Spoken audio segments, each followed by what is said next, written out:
Okay, we are live streaming. Hi, everyone. Okay, so I'm just going to check to make sure it's actually working and how it all looks, and we'll get started. Oh, yes, we're on view. Perfect. All right. Hi, everyone. If you're just joining us, I'm Dr. Nelly Gluzman. I am here with Arianna and Soleil, who are co-founders of the Equality Education. And I'm so excited to have you both on. This has been a work in progress for a very long time. And I know moms and dads that we're not usually speaking about parenting and mindset and emotional intelligence, but it's really important because this all is incorporated into our kids' daily lives and their journey to transforming eczema, mindset, emotions, your emotions, moms and dads, kids' emotions. So, and it's extra special for me because Arianna is really the person that is responsible for why we are here today. She and I worked together for so many years in developing Blossom Pediatrics and the Eczema Rescue Program. She was my coach for both mindset and business development through this whole process. And I'm just so very, very happy to have you on in this way. And she's just the best. And I'm so excited to finally meet Soleil that I've heard so much about over so many years. And I'm a huge fan of the work that you're doing. I have these incredible books that I'm going to tell you about. So if you stay until the end, we have a giveaway for whoever stays until the end, where we will be giving away some of the amazing content that they have with the Equality Education. Incredible book on thoughts, feelings, and actions. It's a journal for connecting with yourself and others. It's really beautiful. And I'll show it to you again later. And an incredible workbook that I am so excited about coloring with my daughter. It's the I Am Affirmations workbook. So if you stay until the end, I will be announcing winners that will be getting these workbooks. So let me tell you about the Equality Education. The Equality Education enhances social and emotional intelligence through teaching foundational life skills. Their organization consists of things like interactive workshops, a virtual curriculum, and a variety of empowering products to uplift your environment and mindset, and the environment and mindset for your kids. Because exposing humans to these teachings and products gives the foundation for self-love and understanding the power of individuality, diversity, and inclusion. Their programming provides all the necessary basis of a growth mindset, self and social awareness, personal responsibility, and relationship development. In just 2 years of being a business, they've had the pleasure of collaborating with Meta, with Puma, with the Department of Education, Starbucks, different hospitals in different areas, and so much more. And their ongoing mission is to teach foundational and transformative life skills to create the biggest impact on individuals' lives and their communities and our community. So thank you so much for being here, Arianna and Soleil. So I am just so grateful that you're here. Hello. Hi. Yay. Thank you. Beautiful introduction for us. Yes. Thank you for having us too. Yeah, and it's, well, I'm like a huge, I just love personal development. That's why I worked with Arianna in developing this business and emotional intelligence and mindset. And that this is just a huge part of life. But as a parent of a 10-year-old daughter, I have to say there is just there's a lot of information for adults, not so much for kids of all ages. So thank you so much for doing this really, really important work, because it's our kids who need it most. And we are here on a platform for kids with eczema who are already struggling. It's already hard enough to be kids and teenagers, so much coming at them. So I hope that this information brings empowerment to parents and kids of these parents who are listening today. But first, let's go back to what are we talking about? What is emotional intelligence? What does that look like? What is this field? Yes. Yes. Such a good question. I feel like emotional intelligence and social emotional learning in schools, they call it SEL. It's a concept that post-COVID world really brought into the forefront of everyone's minds. It kind of made it, we're not able to ignore our thoughts, feelings, and actions as easily as it was we could overlook it a little bit in the past, but now it's kind of in everybody's right in front of their mind, because life is a little more challenging. It brings the emotions to the surface a little bit more. Yes, it does. And even being emotionally intelligent, it really means just being aware of your own emotions and being able to understand other people's emotions as well, and seeing how they kind of impact each other. So what does it being emotionally intelligent look like to like a parent or a child? Yes, we have a line of products. It's a part of the stuff that we offer. And one of the phrases in the illustrations that we use is "let's get emotional," which we really love, because it's one of these things that people see and they either love it or they're like, oh, that struck a nerve. And it's actually something that I think a lot of people experience in their upbringing as kind of a taboo concept. Emotional intelligence, or saying that you feel emotional or something, can be negative and kind of a sign of weakness. And so what our work does and the stuff that we talk about is empowering that for people to practice for themselves. So being emotionally intelligent starts with self-awareness, and to understand that all of the things that you're thinking and feeling are affecting yourself internally, and then the way that you approach the world, which is really, really important when you become a parent, because the people who are directly around you are the ones that we are interacting with and affecting all the time, right? So being aware of your emotional state is the first step in emotional intelligence. Yes. And then the second step really is self-control. So a lot of the times when you're emotional, you can be impulsive, right? You can just be like, I'm having this emotion and I'm going to behave and act this way and project it onto the world. But when you have control over your emotions and you give yourself a moment to pause so that you can respond versus reacting in a way, you actually are practicing emotional intelligence. Oh, that's everything, right? As in parenting, when we have so much coming at us, that even an extra second of mind space to think before reacting and not just jump to reaction is everything. Yes. So why is it important to practice being an emotionally intelligent parent? I feel like one of the challenges. Oh, go ahead, Soleil, go ahead. Well, I think it's important because we've all heard the phrase of when you are raising a child, they are a sponge, right? They're looking at how you are reacting to the world. So being an emotionally intelligent parent, while they're developing their personality, you're actually preparing them on how they should react in the world in the future. So that's why it is so important to be emotionally intelligent, because you're being an example to the sponge, to the person who is actually learning from you every single day, whether you're aware of it or whether you're unaware of it. Yeah. One of the things that we see in the parents that we work with is, and particularly in the world that we live in today, is there's not as much space to slow down and pay attention to what you're doing. And one of those first steps in being aware of your emotions and how they're affecting you, which is the essence of being emotionally intelligent, is to take a pause, like we were just saying, but let yourself look at how life is affecting you rather than just going through life all the time, right? So if we put our head down and we're like, oh my God, I have to wake up today and raise my whole family and do all the things and deal with a sick child and everything that comes with being a parent and having a job and all of this.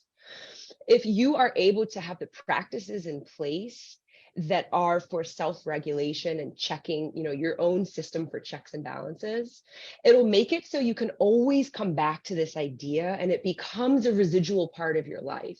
So you're always asking yourself, how am I doing? Am I very reactionary right now? Do I need to take a step back and calm down?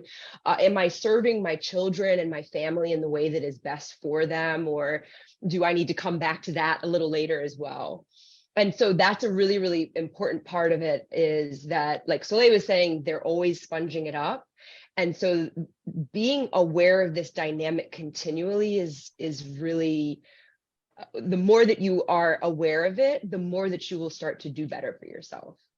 So how does someone start the process of, like we could all agree it would be great to be self-aware, but how do we flex that muscle of self-awareness, self-inquiry, having even a non-emotional response to ourselves. Where do we begin? Like for someone that really hasn't worked on this yet, what is step one in self-regulating for a parent who's already dealing with all the challenges of being parents and like living in this world, plus our kids' eczema and illnesses? Yes. For me, the first thing that I think is really important to remember, which applies to everything in life, is that self-awareness is not equivalent to self-criticism. So a lot of times what we think of is if we're being self-aware, we often go immediately into a state of being self-critical, which is, God, you're really not doing this very well. You didn't do this well. You didn't do this well. You could have done this better. That's so harmful for you to be in a space of being open and loving to yourself and saying, okay, well, maybe I didn't handle that the best that I could, but because I brought an awareness to the situation, it presents the opportunity for me to do better next time.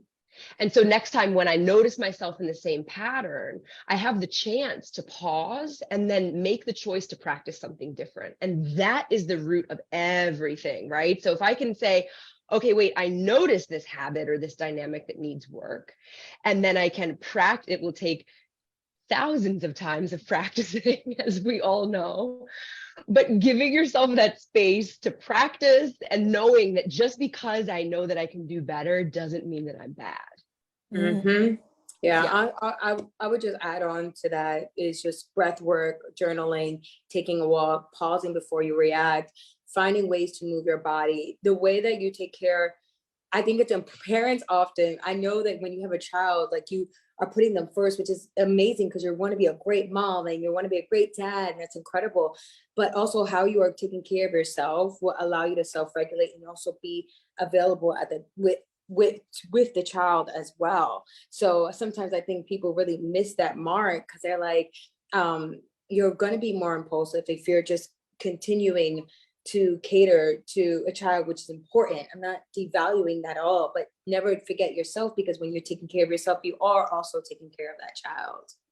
Yeah, I just absolutely. want to point out that our audience here today is above and beyond in the realm of being incredible parents, because they're taking extra steps. Just being here is an act of love, to be in community, going really above and beyond to become empowered parents, to help their kids reverse eczema at the root cause, and then being there for each other and then answering each other's questions. And we're like 5,000 members strong now, and it's so active. And just being here, moms and dads who are listening and feeling like overwhelmed and like you're failing, I have to say that no, just being here is an act of love and is an empowering step. And it's okay to take a few moments to take care of you as well. Yes. Really will tremendously empower your ability to parent, to hold space for your child when they're really going through it, when they haven't slept well, when you haven't slept well, when the itching and the scratching and the infections happen, and you're able to self-regulate because you've done the work and you've taken that moment in the morning or afternoon or evening, even like a 5-minute meditation that allows so much mind space. So it's really important. And that's why I'm so happy we're talking about this, because we talk about medicine, we talk about solutions, we talk about itching, we talk about detox baths, we talk about all of the problems that our kids have with itching. But we live in a real world where kids really need us to be emotionally present and emotionally intelligent as well. So I deviate. But it's true, because your emotional state does impact the child. And sometimes I know that parents often feel guilty. They're like, I don't want, but I'm like, how you are feeling within yourself has a direct correlation to how you're treating the child, how you're treating everything around them. It's affecting them.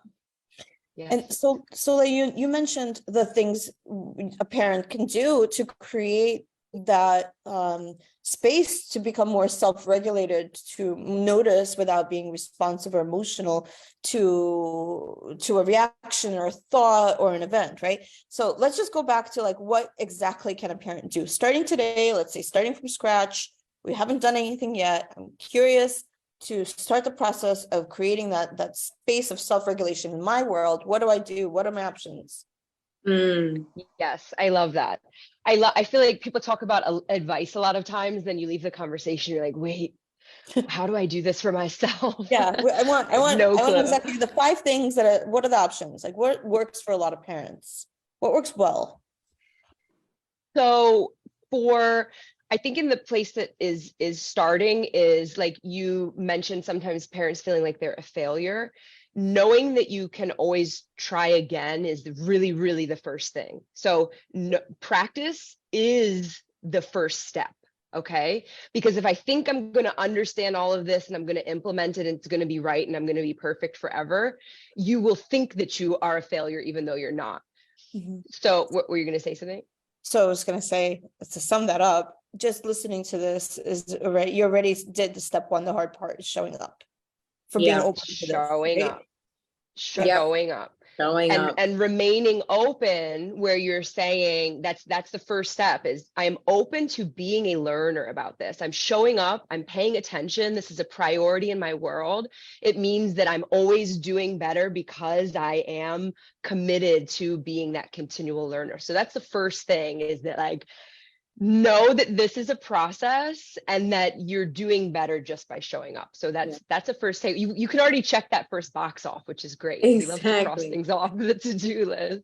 And actually, I'm going to take it one step even back, right? What is self-regulation? Self-regulation is the ability to understand and manage your behavior and reactions to feelings and things that happen around you, right? So it's about you managing it before it even goes into the external world, right? So you showing up is step 1.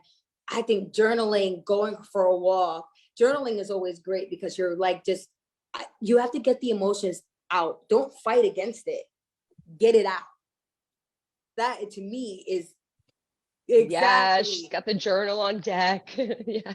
Yeah, like don't fight. Don't, like what Arianna said, don't self-criticize. Don't try to fighting against your emotions is not self-regulation. Self-regulation is developing habits so that your emotions are out of you, so that you're not you're not tied to it. You don't react towards it. So journaling, walking, some people like to move their bodies. Some people like to kickboxing. Some people like to yell. Even if you're yelling in a room by yourself, because you have to, you're practicing you're going into self-regulation at that moment. We also want you to have the more uncomfortable conversation with yourself, which is to sit down and ask, everybody on this call right now has this in their head. You could probably give at least one example, if not 10 or 15. What are the things that are currently a trigger for me in terms of self-regulation? Mm-hmm. What makes me overwhelmed? What makes me feel totally out of sorts? What makes me upset? What makes me snap at my child and then I feel badly about it later? We're just talking about, before the call, we're talking about showing up on time for them and, these sorts of things. Where are the areas that you already know that you could pay a little bit more attention? Because once you've identified that, what you can do is pair a healthy habit with that area that needs a little bit extra support and love. And then all you're doing is repeating that habit. You say, this is the area. What's that? Can you give us an example of that? Okay, so for example, my kid always does X, Y, and Z that irritates me to the maximum. Every time they do it, I get mad. I tell them again and again, they're not listening, and it puts me immediately into a state where I can feel my anger internally, right? And then sometimes externally it'll come out in things I don't mean to say, or a burst of anger or whatever. Paying attention to saying, oh, they always do this and it irritates me, I can't stand it. Then you say, in that moment, I'm committing to an act of emotional intelligence or self-regulation that involves something like Soleil said, breath work. So I say, okay, when I take 5 deep breaths, it gives me the space in my mind and my body to reflect on what just happened. I take the space, and then I'm able to not do that burst of anger or whatever the case is. And so you're interjecting into your normal pattern a healthy habit that's going to help you break that thing that is always having control over you, and instead you are getting control over it. Mm-hmm. And when you do this 1 or 2 or 5 times afterwards, you're gonna be like, whoa, I did it. You'll feel so much better that you didn't go into this reactionary state that hurt yourself and the people in your family. And it doesn't have to even be 5 breaths. It could be a half a breath. You start slow, just try it out. And then you 5 do is a a breath, lot. and then you do Right. 2 breaths. And so even a half a breath when a parent is mad. Some people like to count down. Some people like to go 10, 9, 8, Oh, I 7. love They that. just like to count down, and they will center them. Yes. Okay, I love that. Yes. Let's pivot a little bit to our kids, right? Some of you have already might have heard about growth mindset, having a moment, which is wonderful because it is so important. What is growth mindset, and how does practicing growth mindset affect our kids and affect the whole family? So sorry, I'm having a rainbow moment right now. I'm bringing all. I'm like, I don't know where this is coming from, but I don't know how to change it. It's great. Maybe I have to close my curtain. Soleil, would you like to answer? I mean, I would say that growth mindset it describes a way of like viewing challenges and setbacks, right? So people that practice growth mindset often have these skills to be able to overcome or be able to control the reactions of what is happening when a challenge occurs, right? So with why it's important for growth mindset for parents, especially when you have kids, and I'm just using your parents as an example. When you have kids that are overcoming or getting challenged by eczema, right? You do have this challenge, and they're still developing their personality at the same time. So how you are reacting to this challenge also tells them how they should react in the future for all challenges. So when you're developing a growth mindset as a parent, you're being aware that, okay, they're developing this personality. How we are conquering, how we are overcoming, how we are dealing with this challenge will actually have a long-term impact on myself, but also my child. Yes. And we're also all on the same team. I don't know how many of you parents experience this same dynamic, but oftentimes it's like, the parent is the teacher and the child is the learner. Yeah. Well, in growth mindset, we are committing to being lifelong learners. And that's really, really exciting, because what it means is that you're making yourself and your family this safe space where vulnerability with each other as you learn this stuff alongside each other is a natural part of what you have promised as a family. And that's really, really important, because it's going to allow your kids to show up and be honest with you. And it shows that you aren't perfect either. And you say, I'm working on this and we're working on this together. And so we are learners alongside each other for life. I'm not better at this than you are. And maybe you can actually teach me something about myself that would be beautiful as well. Yeah. It's actually progressing as a family. Like, it's not staying in the same mindset. It's not staying when challenges come. You're actually progressing all together. this makes me so excited Love to pick up my daughter, and and also like work on this book, which is growth mindset, right? Yes. It's a journal, and it's interactive, and it's so beautiful. Thank you for sending it from the Equality Education. It's like, look how beautiful this is. It's probably backwards, but it's really beautiful. And I love to do these kinds of books with my daughter, who's 10. Been doing it since she was really young, and this one is thoughts, feelings, and actions, and it's a journal for connecting with yourself and others. So it's like really good, high quality family time, and you're working on development together as a family. So we're always learning. Where can other people start to be accountable, start to develop these skills as a family? What are some other ways a family can do this together? So a lot of this starts with the people that you surround yourself with, right? The family, your family of origin are the people who you were born to, but the family that you've created, your nuclear family, are the ones that you get a little bit more choice over how the dynamic is set up, right? So maybe your family of origin isn't as receptive to these types of conversations, but what we challenge people to do is to keep people around you who are motivated to be accomplishing the same goals. So that might be a partner in your family or another close adult that you have in your nuclear unit, who you guys can commit to this together, and you can say, look, we're always looking to learn and do better in these areas. You hold me accountable, I'll hold you accountable. You can also do that with other parents that are in your community. This group is a beautiful place for you guys to open up and share. Ask each other questions. Say, oh, I practiced this, I committed to this new habit and I wanted to practice it, but last night I slipped up, but then I had the awareness about it. So I'm still doing good, right? So that sort of thing is really important because, like we said, practice is an inherent part of this. This isn't like you reach the end of the journey and you're so great and wonderful and accomplished. This is like you get to the next level, or you peel back the next layer of the onion, and then you've revealed this whole new beautiful journey of learning. So having people around you who are going to be on that ongoing process with you will naturally make it an ongoing mission for you as well. So that's really important, is to continue on this with empowered people around you. Yeah. And like we said, connecting with your family around this stuff is really important. You don't have to practice emotional intelligence by yourself. It's vital that you open up these uncomfortable conversations with the people who are closest to you. And that book that you have there, the journal, the thoughts, feelings, and actions, and the coloring book, those are ways, the prompts within that book are things that actually start an uncomfortable conversation for you. So until you have that confidence within yourself, use resources like the internet or like this beautiful book that you have.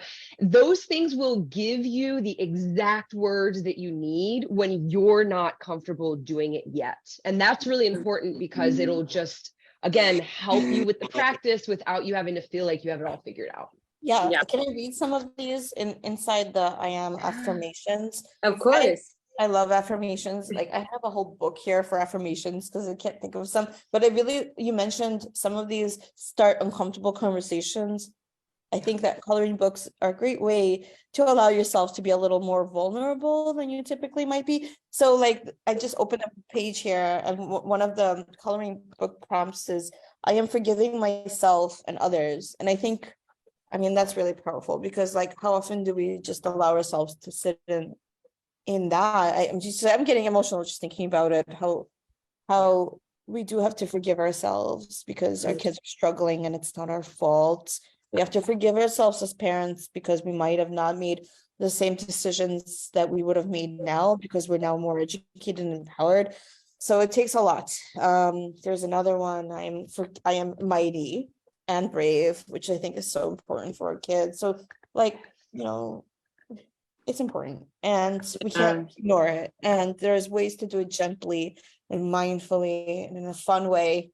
That's why I really love these journals and books that you're creating and sharing with the world. And you know what's great about the coloring book? Coloring is a way to self-regulate, right? You're creating, you're expressing, you're getting outside of yourself. And so with the affirmations, you say the affirmation as you color to program your mind while you're regulating yourself. So yeah, I love it. And grounding, it gets you out of your head. Yeah. I have a inside the chat,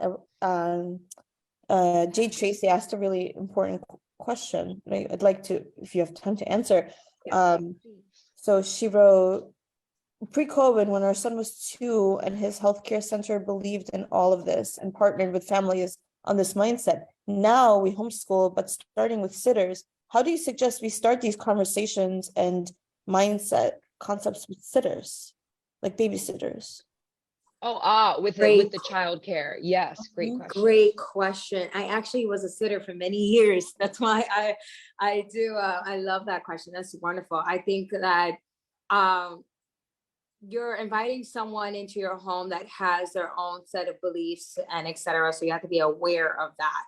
You have to be aware of just like, what is their mindset, and know that that mindset is affecting your child because they are always with your child, right? So I think like it's important as a sitter, when you're having that conversation with your sitter, like I would actually talk about like what are like almost things that are in the book, right? How are ways that you do challenge yourself? Ask them life questions. And it doesn't have to feel invasive, you know, because at the end of the day, their mindset is affecting your child's mindset. So ask them, how are you challenging yourself? What are your goals? How do you feel you connect? Like just asking those questions are important because they are an extension of, they're an extension of your family, right? Yeah. You can also have these books make good gifts. They do. They really do make. And also another thing is you could take the coloring book and have them do it with your child. Have them do it, like have them practice it with your child. Like say the affirmation, observe how they teach it to them. Yes. Yeah. Good point. Yeah, I was going to add that. So I would screen them with some uncomfortable questions and uncomfortable conversations, which is when emotional issues arise with my child, how do you deal with it? Those sorts of things. Like Soleil said, those, you know, what is your growth mindset? What are your goals? How do you approach life? And then having practices in place that they can do with your child while they're working with you, which not only will help your child, but it will expand that person's mindset while they're working with them. So it creates that kind of symbiotic relationship where both people are, you know, they would come in with the expectation that says, oh, I do this kind of work with this kid. You know, this is what the family wants from me. And so I understand that that's a part of my job here. Yeah. And it's like, I used to have really deep conversations with the parents that, it wasn't that it was inappropriate in any way. It was just deep conversations about my mindset. And it's okay to ask those questions. It's really like, that's important. That's good. So yes. It's good. How do you overcome challenges? How do you communicate to children? How do you even, a lot of people want to ask, how do you deal with a child who makes a mess? A simple question like that can tell you so much. Or how do you, even with the disciplining or etc., like how do you communicate to my child what is going on? You know, being a sitter, I think the most beautiful thing is you have to be patient. And if you have someone that is patient, you are winning. Yes. You've created such incredible products that families can buy. Where can families get more information and look at what you have available with the quality education? Great question. So all of you people who are here in the New York area, we're a New York-based company and we are all over the marketplaces. So anyone who's familiar with what they do around these areas, we're at Artisan Fleas, we're at the big holiday markets in Union Square, and you can find us in person sometimes all around, which is fun. And that sort of stuff we send out to our mailing list. So if you want to come say hi to us in real life and check out our products, you can always join our mailing list through our website, which will tell you where our next events are. Our website is www.theequalityeducation.com. It's just the name of the company. And then our Instagram is a really great place to see what we have going on, which is The Equality EDU. It's just education shortened. And we sell all of our stuff online. Right now it's on our Etsy store. It'll be on our website directly shortly. But all of that stuff is like in our Instagram bio is our direct Etsy link. We're The Equality Education on Etsy. That's on our website also. Yeah, I'm actually dropping in the comments right now our Etsy store and our website. Beautiful. And one of the other stuff that Soleil and I do, we are, like mentioned, we're Department of Education vendors. This is really, really important stuff for our children to learn. It's one of the pillars of our organization that is so near and dear and important to us. Soleil and I created this company from the things that we had to go through as a kid and then unlearn and relearn as adults. And so you guys being here to commit to practicing this within your family is so, so amazing and important. And we are always interested in connecting with people who are challenging themselves to continue this in the future. So reach out to us.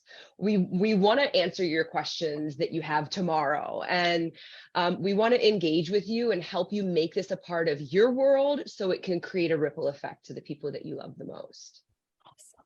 Thank you. Yeah. I am just so very grateful for the work that you're doing and for taking the time to be here today, for reminding us that there is more to healing and health than medicine, even root cause medicine, that a lot of it comes from the inside out, in our souls, in our growth, and in how we respond to these challenges as parents, and how we model these challenges and our response to our kids.